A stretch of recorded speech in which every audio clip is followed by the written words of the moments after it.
Firing पर चीनी सेना के प्रवक्ता कर्नल शियुलू ने झूठ बोला है।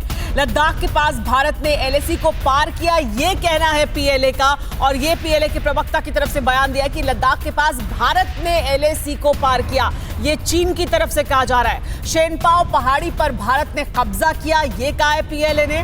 भारत सीमा पर सैनिकों को काबू में रखे तो धमकी देने की भी कोशिश कर रहे हैं पीएलए की तरफ से। एलएसी पर ऐसी हरकतें बंद करे भारत, ये कहना है पीएलए का। वो पीएलए, वो चीन की आर्मी और वो चीन की सरकार जो खुद लगातार हर समझौते का उल्लंघन करते रहे, वो किसी समझौते को, किसी बातचीत को नहीं मानते हैं और भारतीय सीमा में घुसने की लगातार उनकी तरफ से कोशिश की गई है। उनकी तरफ से अब ये बयान आ रहा है, लेकिन कहां पर क्या हुआ है, पीएलए की तरफ से भले ही ये बयान आ रहा हो, लेकिन सुमित के पास चलते हैं, वो हमें मैप के जरिए बताएंगे और समझाएंगे कि दरअसल ये पीएलए की तरफ से एक बार फिर इस तरह के जो झूठे बयान आ रहे हैं सामने, ये कौन सा इलाका है, क्या घटनाक्रम है, कहां पर स्थिति तनावपूर्ण हुई है, अभी जो ताजा घटनाक्रम हुआ है कल रात।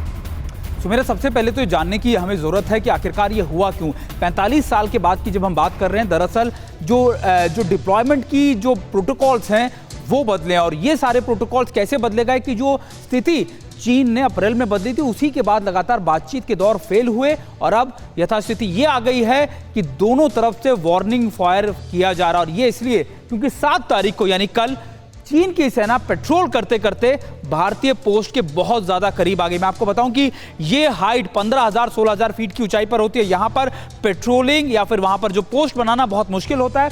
और भारतीय सेना ने 29 तारीख को जो अपनी टेक्टिकल पोजीशंस ली थी, ये उन्हीं में से एक पोजीशन थी। अब हुआ क्या, दरअसल ये पूरा इलाका जो है, अगर आप देखें गुरुंग हिल और ये रजांगला के बीच का ये इलाका है, बताया जा रहा है कि इस तरफ ये पूरा इलाका पड़ता है और ये मुखपारी रिजेस के पास ये पोस्ट है। 15,000 16,000 फीट की मैंने ऊंचाई पर आपको बताया।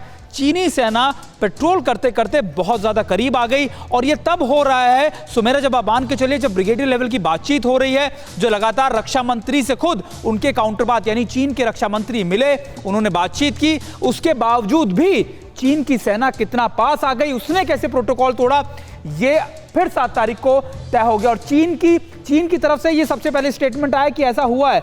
और ये क्यों हुआ, क्योंकि उनका एक बार फिर जो एक्शन था वो विफल हो गया। अब हम इस एरिया की बात कर रहे थे, ये सारा एरिया साउथ पैंगोंगसो का एरिया पड़ता है और ये वो एरिया है जो लगातार चीन जहां पर हमको सरप्राइज देने वाला था। लेकिन 29 तारीख को चीन को खुद को इन इलाकों में सरप्राइज मिला।